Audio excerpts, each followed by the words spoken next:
Business Park or IT Park? Which one actually fits your life? In this video, we'll be breaking down both neighborhoods so you can stop guessing and just pick the right one. I'm Trinidad, I'm 23 years old, and I've been living in the Philippines for the past 4 years. I make videos to help foreigners figure out if Cebu City is really a place they'd like to live. I share my real experiences here, dating, travel, and the local side you don't see online. Let's get into the video.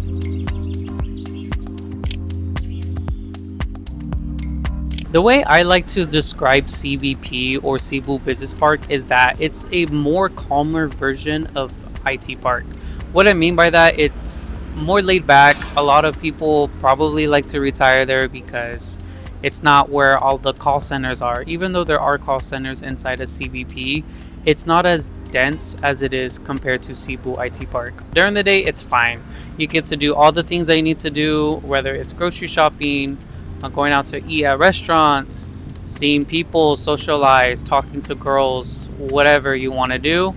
It's perfect during the daytime. However, as soon as the mall closes at 9 p.m., there's really not much you can do inside of IT Park. It's very limited in terms of entertainment. That is where you would actually want to come to IT Park because it's a lot more alive. And then what I say about IT Park, it's during the day, I would say it's not as active. There's not that many people because a lot of the workers here inside of Cebu IT Park, it's a call centers, and they're typically running on US or Western countries time zones, and that's typically like maybe a 12 to 16 hour difference.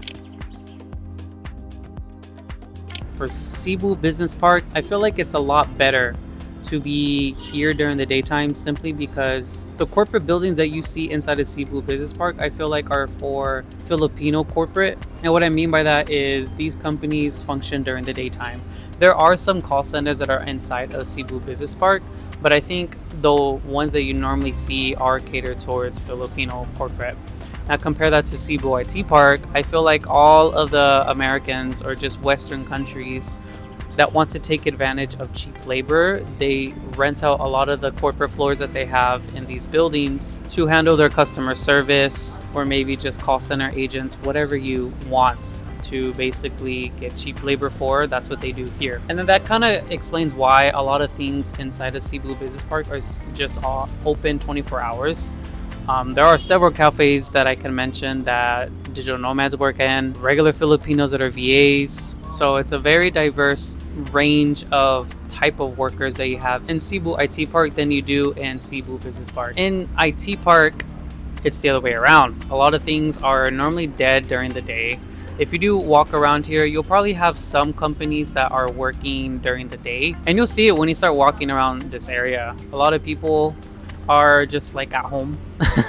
I notice when I come here during the day, it's not that packed. The ones that are normally walking around or foreigners that are coming here for vacation or they work during the daytime. Wi-Fi connectivity is a little bit stronger in these two areas simply because you have these call centers and they need strong connections for you to talk to people overseas or in person. And I like to call these places like the bubbles of Cebu because as soon as you leave these two bubbles, these areas, you'll get to see like the real Philippines. I noticed that a lot of foreigners complain so much about living outside of these two areas because the Wi-Fi can get spotty. There's not a lot of options in terms of food because they have to rely on street food, and if you ate here in the Philippines, sometimes the street food cannot be clean, but it could also be just too oily. But yeah, I just hear a lot of foreigners online and in my comments or sometimes in my DMs just simply complaining about where else could I live besides Cebu Business Park and also IT Park. And there's very few areas inside of Cebu City that I could recommend people. But I think for the majority of people that are visiting here in Cebu City, they tend to gravitate towards these two areas. The people that are normally in these two areas are young professionals, Filipinos or non-Filipinos, that are trying to make a mark for themselves, trying to make some type of income to support themselves and or their family. And I feel like in IT Park, you can just do a lot more things. Even though it's a little bit more condensed and everything is like clustered together, you can just do a lot more things. There's a lot more cafes in this area. There's a lot more social areas I can hang out besides the cafes. There's a lot of open greenery area. There's a lot of outside seating for these different restaurants that are near the Calyx building, and everything is just open almost 24 hours. Versus in Cebu Business Park, I feel like everything, as I already mentioned, do close at 9, and as soon as 9 hits, it's practically dead.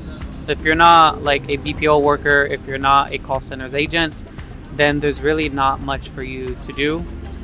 The only things that are like probably accessible for you inside the CBP are like 7-Elevens, maybe coffee shops like Pickup Coffee. That's pretty popular here. But other than that, you really don't have a wide variety to choose from in terms of like nightlife. And then that's why a lot of people come here, because not only do you have the cafes, you have the BPO workers, the call centers, you have also fast food restaurants.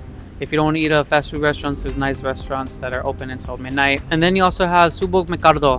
And besides that, the other type of entertainment is billiards. There's a place called Pipeline that is right next to Subog Mercado that you can go to.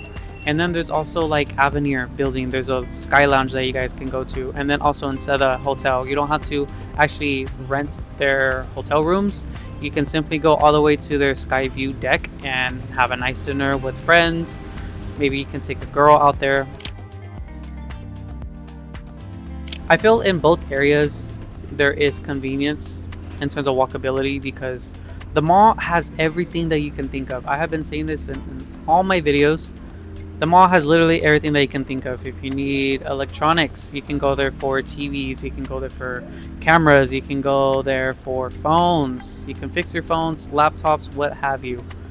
If you want to go shopping for clothes, there's a lot of name brand clothes that you're probably familiar with back in the States or from other Western countries. You have plenty of restaurant options in both areas. There's gyms in both of these locations. If you have an Anytime Fitness membership, you can go to any of the branches here, and then there's one in Cebu Business Park, and then there's one in Cebu IT Park as well, and then across the entire Cebu city. But if you don't want to pay for $50 in a gym membership, then you can just use the ones in your condo, or you can find another one that's more local, and it's probably half the price. Another trend that I've been noticing here in Cebu is people being more physically active. One sport in particular that I can think of is pickleball. That is being so common here. Everyone is doing it.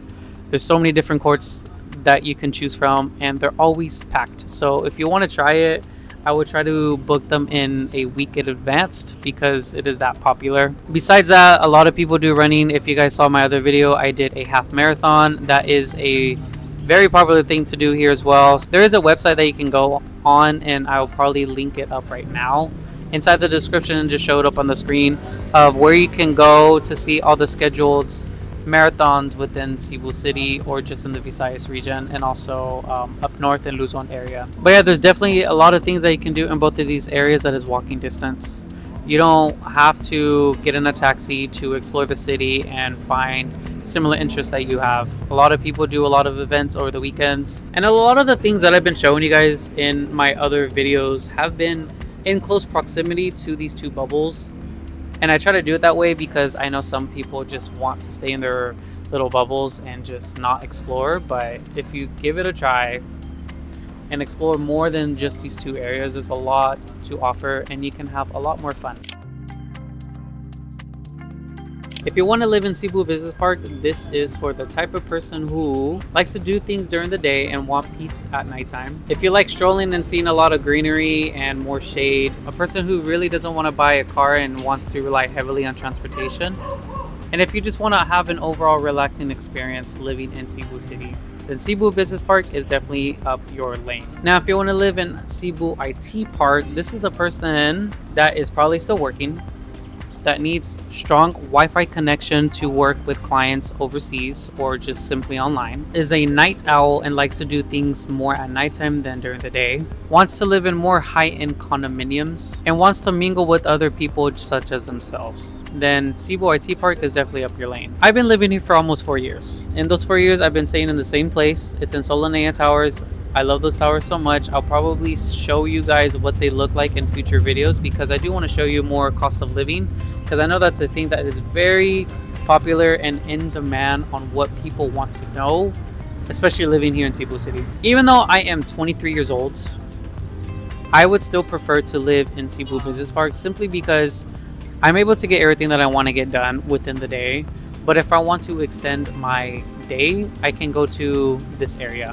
I can go hang out with my friends. I know I can rely on Cebu IT Park to be open at whatever time that I want to do something. And on top of that, a lot of people that like to club, there's like maybe 3 or 4 clubs that are in the same line that comes directly to IT Park. So a lot of people that like to club come in this area as well. And even though the condominiums in CBP are a lot older, they're like solid buildings. They have character, if in other words. And some of them are a little bit more spacious because they were built before like Chinese companies started taking over some of the construction real estate companies here. So there is definitely a lot more space inside of CBP compared to IT Park. And some of these buildings that are in IT Park, although they are nicer, the units, they compromise on the size of the units, definitely. But yeah, you really can't go wrong with any of these areas. They're both reliable in terms of Wi-Fi connection and transportation. It's so easy for you to grab a taxi, get a taxi motor.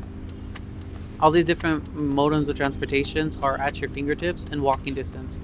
I actually haven't had a car, and I have not missed having a car since living here in the Philippines.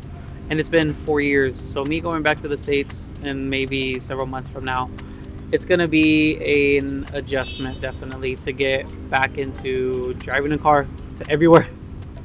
That's one thing I really did not like about living in the States, is that I notice things here is all in close proximity. Back in the States, for you to like just go to the movie theaters, you have to drive there. If you want to go to a gym, you have to drive to another location. Like all of these places are individually separated from one another. And Asia, I would say, just does a really good job of compounding all the things that you need to get done in terms of like your personal errands, all in one setting, all in one area that is walkable. But honestly, I can go on a rant on just comparing US standards to Filipino standards and how the cultures are different and how they are very similar, but that's for another video. And I would say like the infrastructure here in both of these areas are generally the same back in the States. Maybe there are some minor differences, but more or less it feels like you're back in the States. And that's all I have for you guys. I hope this video was insightful in terms of giving you guys a true glimpse and insight of what it looks like living in these two areas.